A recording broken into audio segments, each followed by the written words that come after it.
IIT BHU में छात्रा से दुष्कर्म के तीनों आरोपी पुलिस की गिरफ्त में आ चुके हैं। इनके नाम कुणाल पांडे, सक्षम पटेल और अभिषेक चौहान है।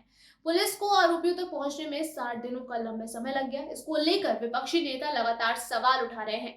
बताया जा रहा है कि इन 60 दिनों में पुलिस उन पर कोई भी कार्रवाई नहीं कर रही थी। वारदात को अंजाम देने के बाद तीनों आरोपी बेखौफ होकर चुनाव प्रचार में लगे हुए थे। हालांकि मामला सामने आने के बाद बीजेपी की जिला इकाई ने तीनों को पार्टी से निष्कासित कर दिया है। रिपोर्ट्स में ये भी दावा किया जा रहा है कि आरोपियों की पहचान जो है वो वारदात के 7 दिनों के बाद ही हो गई थी, लेकिन पुलिस को इन्हें गिरफ्तार करने में करीब करीब 2 महीने का लंबे वक्त लग गया।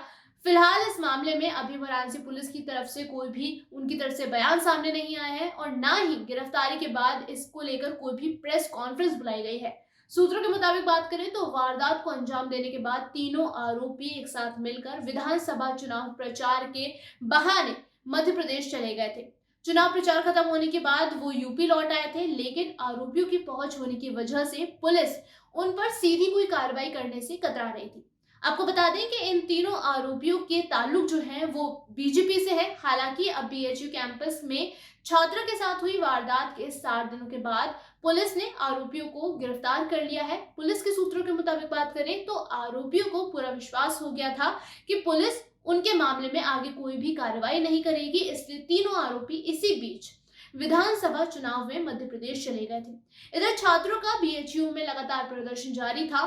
पुलिस पर दबाव भी बढ़ता जा रहा था। इस बीच जब पुलिस ने सारे सबूत इकट्ठा कर लिए, जुटा लिए और तीनों आरोपियों की इसमें शामिल होने की पुष्टि हो गई तो उन पर आगे का एक्शन लिया गया। पुलिस इस पूरे मामले पर शुरू से फूक फूक कर कदम रख रही थी। शुरुआत में आरोपियों से पुलिस ने पूछताछ तक नहीं की थी। इसी वजह से आरोपियों ने ये विश्वास कर लिया था, ये समझ लिया था कि अब उन पर आगे कुछ भी नहीं होगा।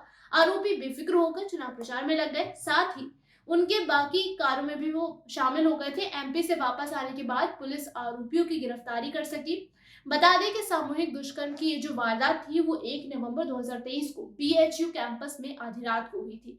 पीड़ित छात्रा ने अपने बयान में ये बताया था कि उसे अलग से ले जाकर न केवल डराया गया, धमकाया गया, बल्कि उसके आरोपियों ने मंचलों ने कपड़े भी उतरवा दिए और किस भी किया। इतना ही नहीं, आरोपियों ने उसका वीडियो भी शूट किया और मोबाइल नंबर तक ले लिया।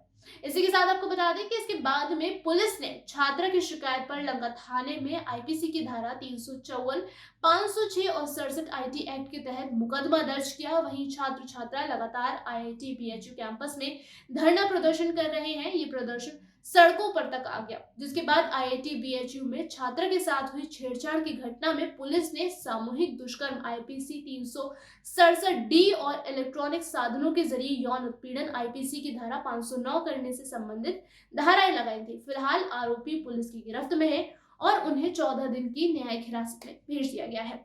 अभी के लिए फिलहाल इतना ही। जल्द वापस आएंगे ऐसी तमाम जानकारियों के साथ। बने रहिए इन खबर पर।